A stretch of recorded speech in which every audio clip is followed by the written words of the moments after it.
नमस्कार फ्रेंड्स, हमारे बीच आभा महतो ये जोहार कार्यक्रम में आज की मेहमान हैं और ये 2 बार भारतीय संसद की सदस्य रही हैं और विदेशों में भी वुमेन एम्पावरमेंट के ऊपर इन्होंने काम किया है। विदेशों में भी इन्होंने ऐसे काम किए हैं कि भारत के नारी का सम्मान बढ़ा है, झारखंड के नारी का सम्मान बढ़ा है। अभी स्टेट एग्जीक्यूटिव कमेटी में हैं भारतीय जनता पार्टी की तरफ से। तो मैं आभा दीदी ये जानना चाहता हूँ कि आप एक पूर्व सांसद रही हैं और समाज सेवा से जुड़ी हुई रहती हैं, तो ये जो आपका ये सांसद रहने का अनुभव रहा है वो कैसा था? क्योंकि इससे पहले आपका जीवन एक समाज सेवा, शिक्षा और लोगों की सेवा से जुड़ी थी, लेकिन आप इसके बाद बहुत बड़े पैमाने पे कैनवास में आ गए और पूरे देश और भारत का नाम बाहर रोशन किया। तो आपका क्या अनुभव था एज ए सांसद आपका? देखिए, स्टूडेंट लाइफ में जब हम थे, पॉलिटिकल साइंस के स्टूडेंट थे जी। और कॉलेज में भी हम तब एनएसएस करते थे, नेशनल सोशल सर्विस जी। और उसके बाद हमारी शादी हो गई और शादी हुई तो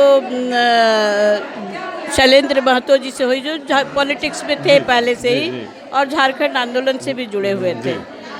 इसी कड़ी में फिर मैं भी राजनीति में आई और मुझे संयोग से आप लोग के जैसे लोगों से ये मिला, आशीर्वाद मिला। और तब अटल जी, आडवाणी जी होते थे, तो उन्होंने मुझे भाजपा से प्रत्याशी बनाया और मैं जीती।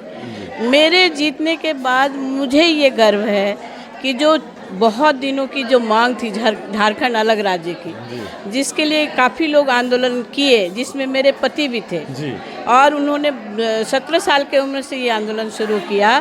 और तब अटल जी से जुड़ने का कारण ये रहा कि उन्होंने कहा कि आप भाजपा में आओ, मैं अलग राज्य दूंगा।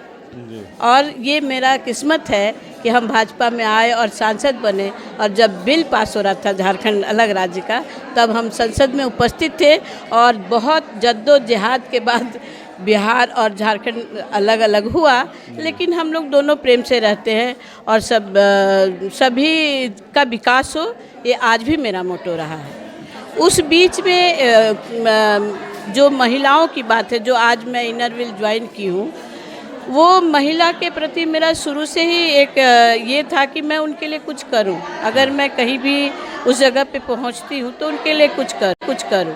तो पार्लियामेंट में क्या होता है कि कुछ कमिटीज़ होती है, जैसे मैं रेलवे स्टैंडिंग कमेटी में थी, तब रेलवे का भी बहुत काम किया। आज जो ओवरब्रिज जुगसलाई देख रहे हैं, उसमें पहला रिकमेंडेशन मेरा था। बहुत बहुत बधाई दीदी। इन लोगों को जानना चाहिए कि दीदी ने शुरुआत की थी आरओबी का, जो जुगसलाई में बनाया। जुगसलाई का जो कल मुख्यमंत्री जी उद्घाटन किए, उस रेलवे ओवरब्रिज का पहला रिकमेंडेशन एज ए सांसद मैंने किया था। और चक्रधरपुर का भी ओवरब्रिज हम और लक्ष्मण गिलुआ जी मिलके किए थे। उसमें दोनों नीतीश कुमार जी से मिले और रिक्वेस्ट किए, तो आज ये कार्य रूप में दिख रहा है। तो अच्छा लगा मेरे को। उद्घाटन कोई भी करे, काम होना चाहिए, ये मेरा उद्देश्य रहा है। उस बीच में मैंने जैसे विमेन एम्पावरमेंट कमेटी होती है, जो महिलाओं को एम्पावर करने के लिए होती है, वो भी हम ज्वाइन किए। और ये संयोग था कि उस समय अटल सबसे कम उम्र के सांसद में हम लोग माने जाते थे, लेकिन कई सीनियर्स थे। इसमें मुरली मनोहर जोशी जी भी थे, मार्गरेट अल्वा थी, हमारी जो ताई है जो अभी स्पीकर थी, उनका भी वो भी गई थी हमारे कमेटी में। तो उसमें मेरा चयन हुआ था, तो हम बहुत खुश थे, जबकि छोटे थे। लेकिन हमने देखा कि यूनाइटेड नेशंस में बैठ के पूरे वर्ल्ड की विमेन पार्लियामेंटन वहाँ आई थी और सब लोगों ने महिलाओं को एम्पावर करने की बात करी, हम लोग भी सीखे।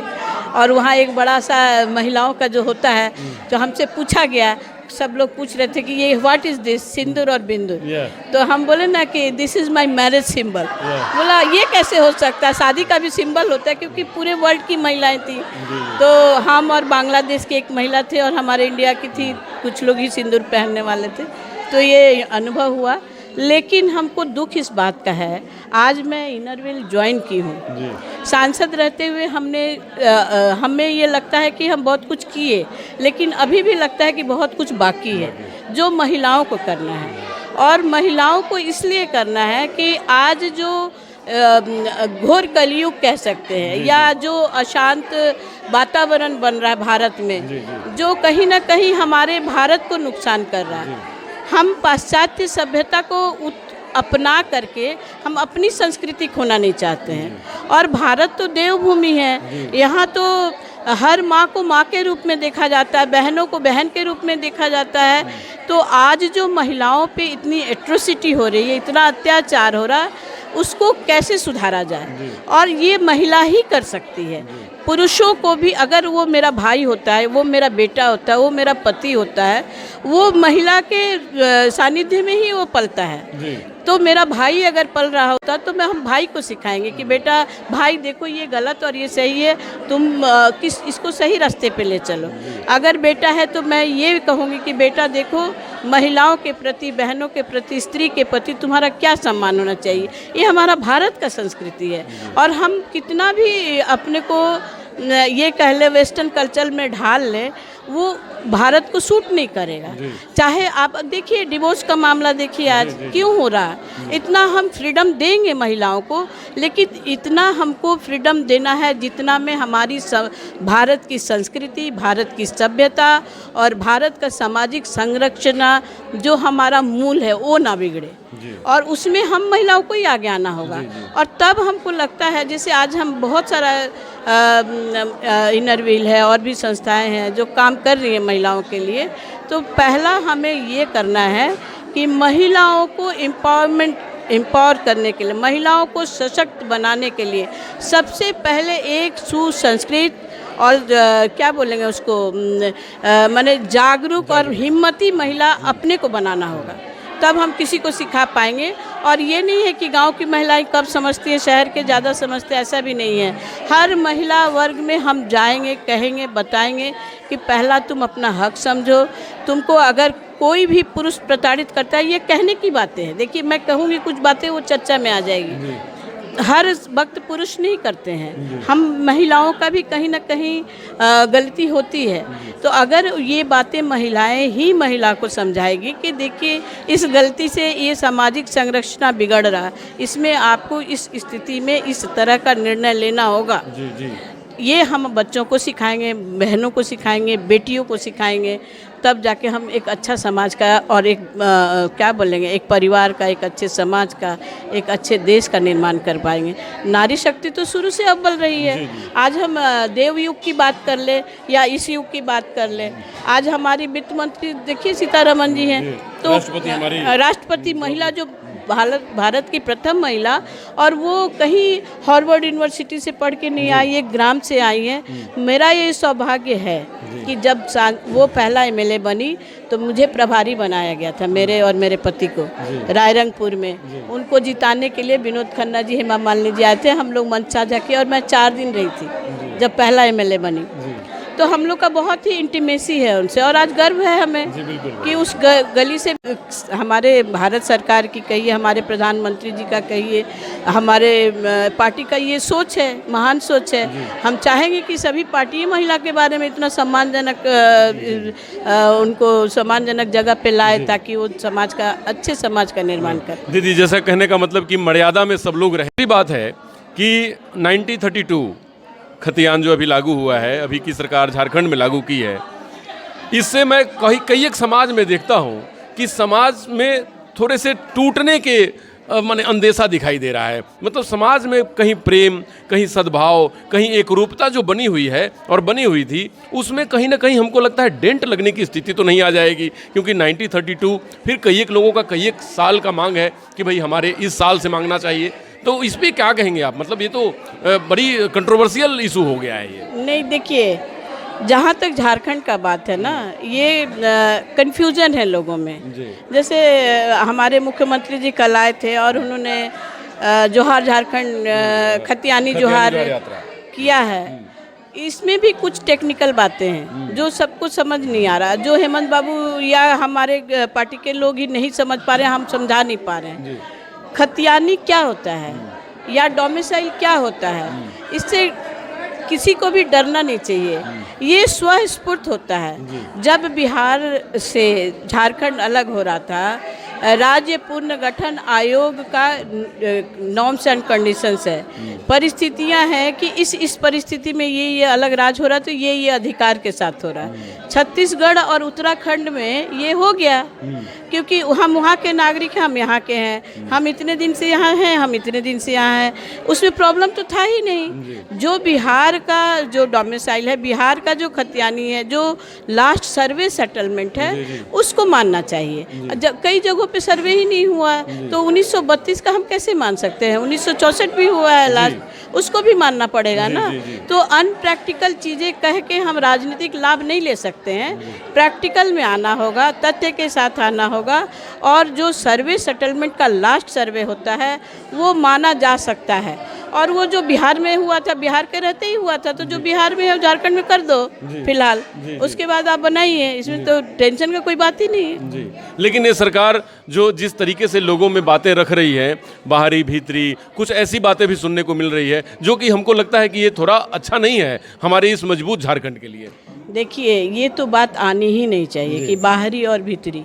बाहरी भीतरी का क्या मतलब है? आप बाहर, ये भारत है, ये हम वर्ल्ड में कहीं भी कहीं रह सकते हैं। दाल रोटी के लिए, पढ़ाई के लिए हम पूरे विश्व में कहीं भी जाके रह सकते हैं, कर सकते हैं। दूसरी बात रही कि बिहार से झारखंड अलग हुआ है तो ऑब्वियसली बिहार के लोग तो यहाँ हैं और वो रहेंगे ही। और रोजी रोटी के लिए कोई रह रहा है, कोई पढ़ाई लिखाई के लिए रह रहा है, वो तो कोई मना नहीं है किसी भी स्टेट में। तो बाहरी भीतरी का तो सवाल ही नहीं है। सवाल है कि आप उसको गलतफहमी पैदा मत करो।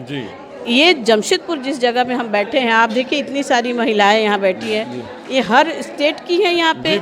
कोई साउथ से है, कोई गुजरात से है, कोई महाराष्ट्र से है, कोई यूपी से है, कोई बिहार से है, झारखंड से है। तो ये तो संगम है जमशेदपुर, एक छोटा भारत है। तो बाहरी भीतरी का फीलिंग्स लाना और बाहरी भीतरी फीलिंग्स को लेकर के राजनीतिक फ़ायदा लेना, ये सही नहीं है। बात है कि झारखंड हम हैं, झारखंड अलग राज्य हुआ है, बिहार से अलग हुआ है, तो जो राज्य पुनर्गठन आयोग का जो सिस्टम है उस तहत में यहाँ के अधिकार, चाहे वो नियोजन नीति हो, चाहे वो स्थानीय नीति हो, चाहे आपका ये खतियानी सिस्टम हो, आप उसी से लागू कर दो। सेम लागू कर दो, बिहार में जो था झारखंड में लागू करो। जी, वो बहुत बढ़िया रहेगा। और दूसरी बात क्या कि हम लोग सब मिलकर झारखंड को मजबूत करें, क्योंकि झारखंड में जो जन्म लिया वो झारखंड का है, झारखंड उसकी मातृभूमि है, तो झारखंड को मजबूत करना तो हम सबों का फर्ज है। दीदी, आखिरी सवाल, आज बजट पेश हो रहा है और आपकी ही कभी कलीग रही हुई, क्योंकि बहुत जूनियर होंगे उस टाइम में, निर्मला सीतारमण जी आज बजट पेश कर रही हैं और कई एक चीज़ों पे उन्होंने बताया कि 2015-16 में 1.5 लाख करोड़ खर्च होता था हेल्थ में, 40,000 करोड़ खर्च होता था हेल्थ पर, अब 1.5 लाख करोड़ खर्च होता है, अब मैं उसको 5.5 लाख कर रही हूँ। मतलब इस तरीके से कई एक ऐसे बिंदु हैं कि जो भारत सरकार ने 10 गुना, 15 गुना, 20-20 गुना फंड बढ़ाए हैं उसके ऊपर, खास कर इंफ्रास्ट्रक्चर के डेवलपमेंट पर, वुमेन एम्पावरमेंट पे, चाइल्ड न्यूट्रिशन पर, रोड पर, गली पर, रास्ते पर, माने इस सब चीज़ों पे बहुत काम होने का है। तो इसमें क्या कहेंगे आप बजट के ऊपर? देखिए, भारत का निर्माण कहिए या भारत का विकास कहिए, सीतारमण जी महिला हैं और हमारे जो अभी प्रधानमंत्री जी हैं आदरणीय नरेंद्र मोदी जी, ये दिख रहा ना कि देश में विकास किस गति से हो रहा है। और विकास के इस गति के बीच में हम जो कोविड को झेले हैं और कोविड में हमारा भारत कितना मजबूती से अपने को संभाला है, तो ये कहीं ना कहीं हमारे सरकार का योगदान था, तभी हम संभाल पाए हैं। और स्वास्थ्य के लिए उन्होंने 5-5 लाख रुपए दिए, इसमें आपका जो हेल्थ का ये था कि आयुष्मान योजना के तहत में, तो कितने गरीब लोग थे जिनके पास 500 रुपया नहीं होता था, उनका इलाज हो सका। और बहुत लोगों के पास पैसा रहते हुए भी नहीं बच पाए, जैसे आज हमारी रीटा झा जी हैं, उनके पास तो सक्षम थी कि उनके पति नहीं रहे कोविड में, हमारे पति खुद 20 दिन थे। आप लोग का दुआ आशीर्वाद है, ईश्वर का कृपा है कि वो ठीक है। लेकिन सरकार का योजना जो है वो पूरी तरह से हर स्टेट में ज़मीनी हकीकत तक पहुँचेगा, तो हमको नहीं लगता कि भारत पीछे रहेगा। भारत आगे बढ़ रहा है और आगे बढ़ेगा, और जो बजट आएगा वो महिलाओं के हित में भी आएगा, ये तो हम जरूर कह सकते हैं। एक बात कोई और जो आप निर्मला सीतारमण जी से कहना चाहती हो कि बजट में वो चीज़ जरूर इंट्रोड्यूस करें, तो अगर वो सुनेंगी, जानेंगी, देखेंगी तो जरूर उस बातों को इंट्रोड्यूस करने की कोशिश, क्योंकि अभी 10-15 दिन तो उसके ऊपर एनालिसिस होगा, तो आप क्या कहना चाहेंगी? देखिए हम उनको बधाई देना चाहेंगे और उनको शुभकामना देना चाहेंगे। और हम तो सशक्त हैं, हम लक्ष्मी साक्षात, हम लोग लक्ष्मी है। सीतारमन जी जब वित्त मंत्री हैं और वो बजट पेश करेंगी तो लक्ष्मी को कभी धन की कमी नहीं होती है और लक्ष्मी को किसी चीज़ की कमी नहीं होती है। तो जहाँ साक्षात लक्ष्मी अगर लोकसभा में बजट पेश कर रही होंगी तो पूरा महिला क्या पूरा भारत संपन्न होगा। ये मेरी शुभकामना है महिला के नाते सीतारमन जी को, और पार्टी के नाते भी मैं पूरे देश को बधाई देना चाहती हूँ कि जो भी बजट आएगा हमारे देश के हित के लिए आएगा। जी, आज के जोहार कार्यक्रम में दीदी ने बहुत बेबाकी से कहा कि जब महिलाएं सशक्त होंगी देश सशक्त होगा। निर्मला सीतारमन जी से एक जरूर इन्होंने कहा, सीनियर होने के नाते, क्योंकि ये 2 बार की सांसद रही हैं, इन्होंने कहा कि जो भी आप बजट पेश करिए महिलाओं को ध्यान में रख के करिए, क्योंकि महिलाएं ही हमारे भारतीय सभ्यता और संस्कृति की केंद्र बिंदु होती हैं। महिलाएं विकसित होंगी तो देश विकसित होगा। और नरेंद्र मोदी जी को कहा कि आप जो काम कर रहे हैं वो करते रहें, विश्व में आपको बहुत ऐसे काम करने हैं जिससे भारत का मस्तक ऊंचा होगा और विश्व में भारत विकसित होगा और दुनिया में भारत का डंका बजेगा, इन्होंने कहा है। नमस्कार, डॉक्टर अनुज शर्मा की तरफ से।